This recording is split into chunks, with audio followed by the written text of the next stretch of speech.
October morning, 2003. Henry Caldwell was 66 years old and one of the best portrait photographers this country ever had. He pulled off Interstate 75 for a cup of coffee at the Peachtree Diner, just outside Dalton, Georgia. The place smelled like bacon grease and fresh biscuits. The waitress who set the cup down in front of him was maybe 47, with soft lines around her eyes and a name tag that read Ruth. Henry's hand froze halfway to the sugar jar. He knew that face, not from a magazine shoot or a gallery wall, but from milk cartons, from courthouse flyers, from 24 years of nightmares that wouldn't let go. Little Ruth Ann Wheeler, taken from a church picnic in Chattanooga when she was 6 years old. Henry reached into his coat pocket, pulled out a plain cream business card, and slid it across the counter. He said it low enough that only she could hear. "Your mama and daddy never stopped looking for you."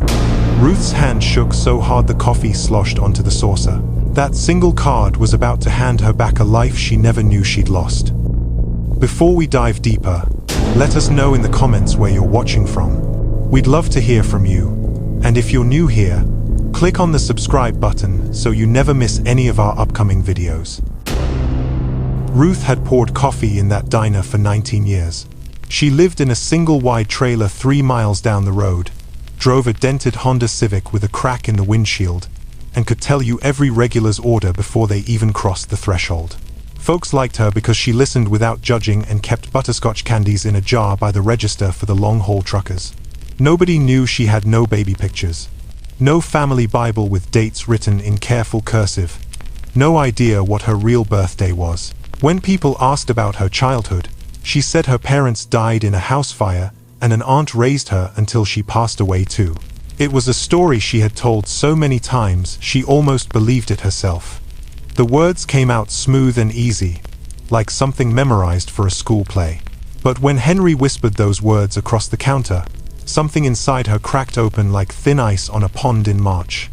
The card sat there between the salt shaker and the napkin dispenser.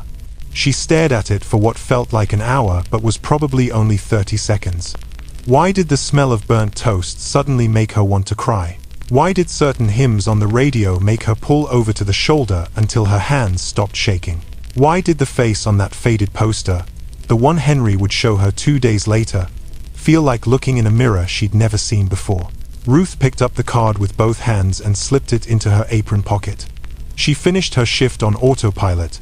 That night she sat on her couch until 3 in the morning, holding that card, wondering if the life she remembered was even hers at all. The 12th of July 1979 was a sticky Saturday in Chattanooga, Tennessee. The kind of day where the heat sits on you like a blanket you can't kick off. The First Baptist Church picnic was in full swing at Riverside Park. Kids were chasing lightning bugs in mason jars. Women were spreading quilts under the big oak trees. The men had the grills going, and the smell of charcoal and hot dogs hung in the air. 6-year-old Ruth Ann Wheeler wore a yellow sundress her mama had sewn by hand.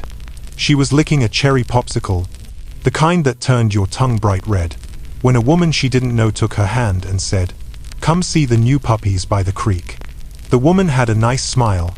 Ruth Ann loved puppies. Nobody saw them leave. By the time the sun went down, the police were dragging the Tennessee River with lights and ropes and divers in black wetsuits. Margaret and Thomas Wheeler owned Wheeler's Hardware on Broad Street. They were the kind of people who knew everyone in town by name. Thomas could fix anything with a screwdriver and patience. Margaret sang in the choir and brought casseroles to every funeral. That night, they aged 10 years in the span of 10 hours. They kept Ruthie's bedroom exactly the same. Teddy bear on the pillow, little white patent leather shoes by the door. The yellow curtains she had picked out herself stayed hanging in the window. Every year on her birthday, they put her picture in the Chattanooga Times with the same plea, same photograph, same phone number, same hope that had started to feel more like a wound that wouldn't close. The reward fund grew. Tips came in from 12 states. None of them led anywhere. By 1985, most people assumed the worst. Margaret and Thomas never said it out loud, but they started to prepare themselves for a day when all they'd have left was a grave to visit. Meanwhile, 300 miles away in rural Kentucky, the woman who took her had renamed her Ruth. She told neighbors the child was a niece from up north, whose parents couldn't care for her anymore. She kept the curtains drawn. She homeschooled. She moved every few years, always to another small town where nobody asked too many questions. The woman wasn't cruel. She made breakfast. She bought school supplies. She read bedtime stories. But she never let Ruth play with other children unsupervised. Never let her have her picture taken. Never talked about the past. When the woman got sick with cancer in 1992, she didn't call any family. There was no family to call. She died in a county hospital in the spring of 1993, and 15-year-old Ruth was left with one suitcase, a bus ticket, and a name that wasn't really hers. A social worker asked if she had any relatives. Ruth said no. The woman had always said no. So Ruth took that Greyhound ticket south and got off in Dalton, Georgia, because it was the last stop before her money ran out. She never looked back because she had nothing to look back to, or so she thought. Henry came back 2 days later, right after the breakfast rush thinned out. He waited until Ruth had a free moment, then laid a manila folder on the counter like it was made of glass. Inside were copies of the original missing person flyers. A reward poster from 1985 with Ruth Ann's face blown up big and grainy. A photograph of Margaret and Thomas holding candles at a vigil on what would have been her 10th birthday. Ruth had to sit down on a stool by the cash register. Her legs just gave out. Henry spoke soft and slow, the way you talk to someone who's just woken up from surgery. He said, "They live in East Ridge now. Still hang your Christmas stocking every year. Still set a place for you at Thanksgiving." Ruth whispered, "I don't even know what my favorite color was when I was little." Henry said, "Yellow. Your mama told me. You wanted everything yellow." He paid for private DNA tests through an old friend who ran a lab in Atlanta. No police, no reporters, no pressure, just quiet and careful. While they waited for the results, Ruth started finding things. A tiny silver bracelet in a cigar box under her trailer sink.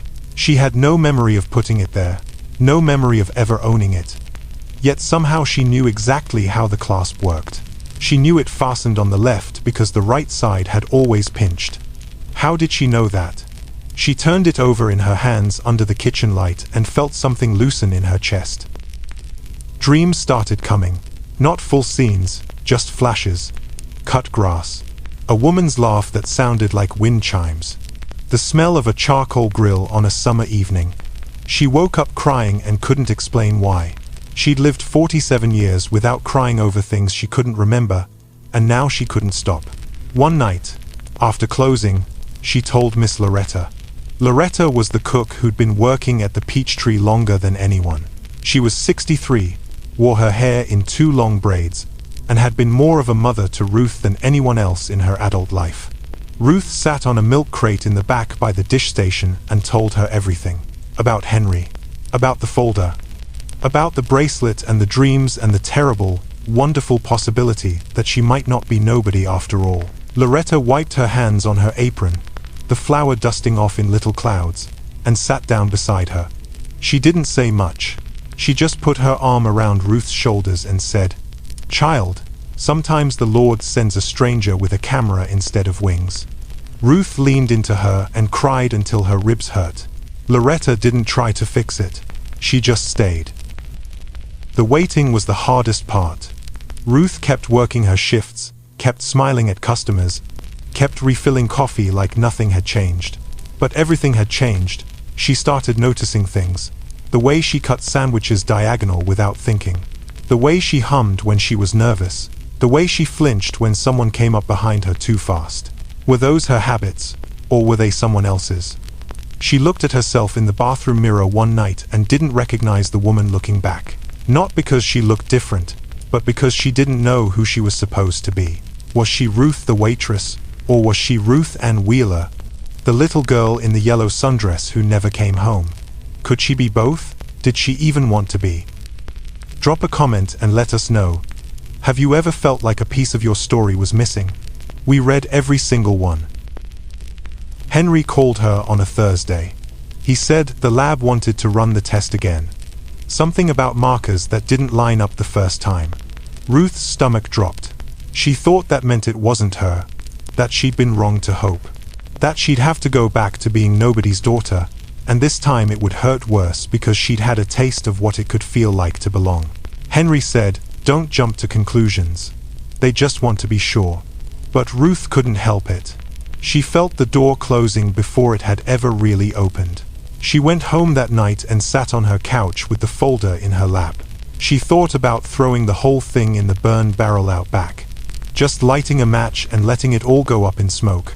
She'd built a life on being nobody's daughter. Maybe that was safer. Maybe opening that door would break her all over again.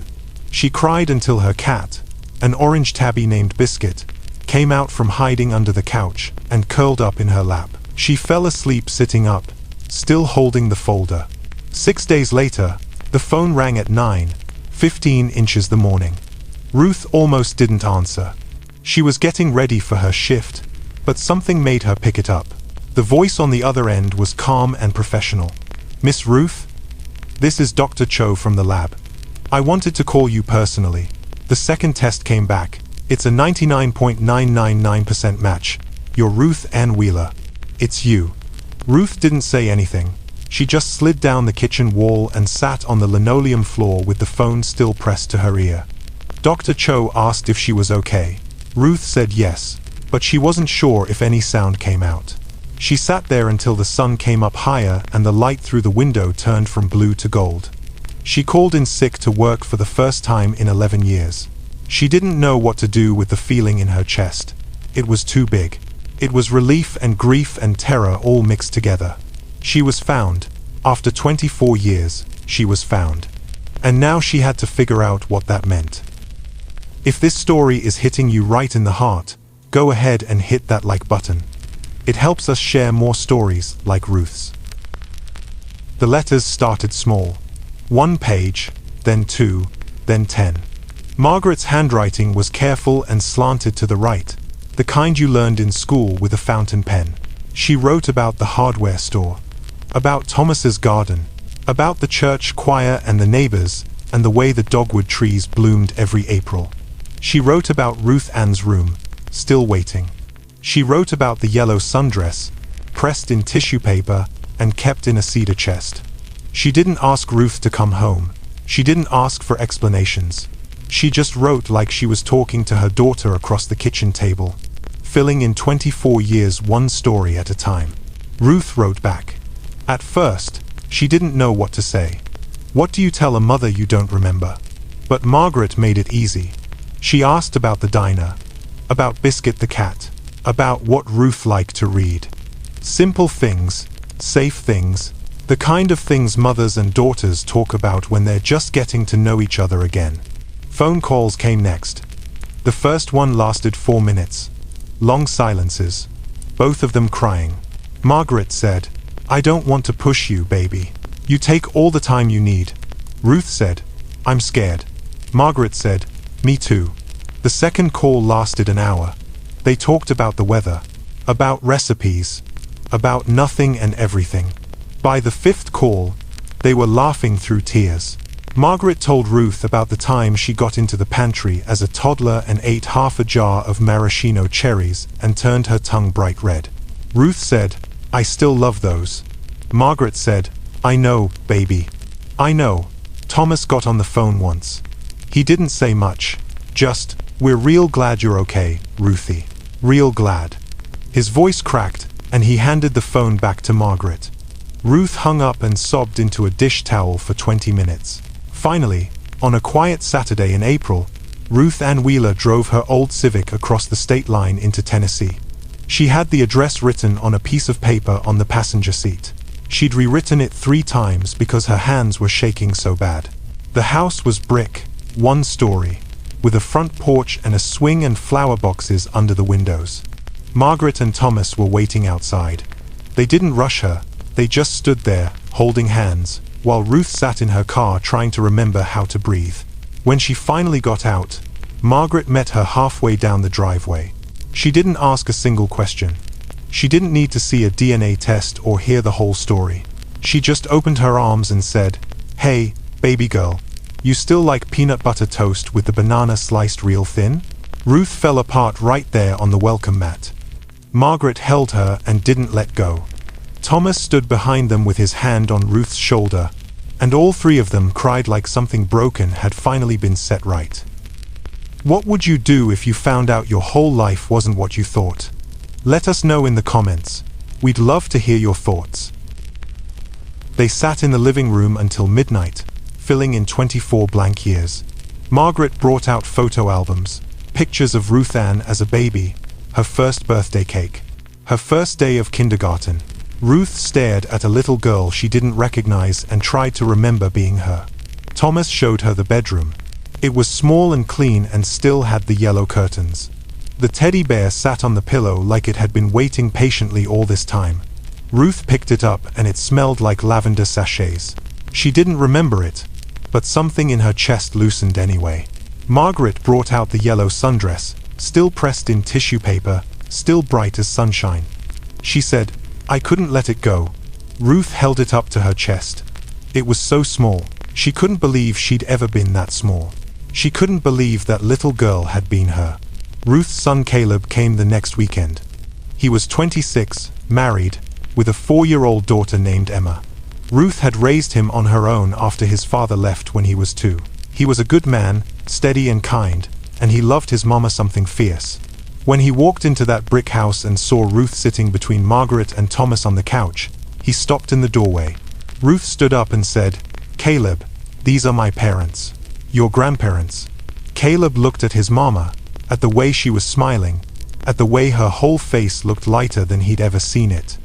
And he crossed the room and hugged her so tight she couldn't breathe. Then he turned to Margaret and Thomas and said, "It's real nice to meet you, sir, ma'am." Thomas shook his hand. Margaret pulled him into a hug and said, "You call me Grandma, you hear?" Emma ran in with her little backpack and stopped short when she saw all the adults crying. Margaret knelt down and said, "Hey there, sugar, I'm your great-grandma." Emma looked up at Ruth. Ruth nodded. Emma said, "Do you have cookies?" Margaret laughed and said, "Lord, you have your mama's smile." "And yes, baby, I have cookies." Ruth kept the trailer for another year. Some roots don't move overnight. She needed time to figure out who she was now. She couldn't just pack up and move into the past like it was waiting for her unchanged. But every Sunday, she drove to that brick house on Crestview Drive for supper. Margaret taught her how to make the cornbread she used to beg for as a little girl. The kind with honey and a little bit of jalapeno for kick. Thomas still sharpened pencils with a pocket knife because Ruthie loved the smell of the wood shavings. He did it while they sat on the porch in the evenings, not saying much, just being together. Margaret started a garden out back and let Emma help her plant tomatoes. Ruth sat on the porch steps and watched her daughter run through the sprinkler the same way she must have done as a child, and something inside her finally felt whole. She still works the early shift at the Peachtree Diner some mornings. She likes the routine. She likes Miss Loretta and the regulars and the smell of coffee at dawn. When a customer says, "You look familiar," she just smiles and tops off their coffee. She used to say she didn't know why. Now she does. She knows exactly why. She knows who she is. She's Ruth Ann Wheeler, the little girl in the yellow sundress who got lost for 24 years. And she's Ruth, the waitress who poured coffee and raised a good son and survived when survival was all she had. She's both, and that's okay. Margaret framed the missing poster and hung it in the hallway, right next to a new family photo taken last Christmas. Ruth asked why she'd want to remember that. Margaret said, "Because it's part of your story, baby. All of it matters." Ruth looked at that poster, at the little girl with the serious eyes, and felt something like forgiveness. For the years she lost, for the life she built without knowing who she was, for all of it. Henry stopped by the diner one last time before he moved to Florida to retire. He ordered coffee and pie. Ruth brought it to him with a smile. She said, "I don't know how to thank you." Henry said, "You just did." He left a $100 tip and walked out into the October sunshine. Ruth watched him go and thought about how a life can change in the space of one cup of coffee. How a stranger with a camera and a good memory can hand you back a family you didn't know you'd lost. How some stories don't end when you think they do.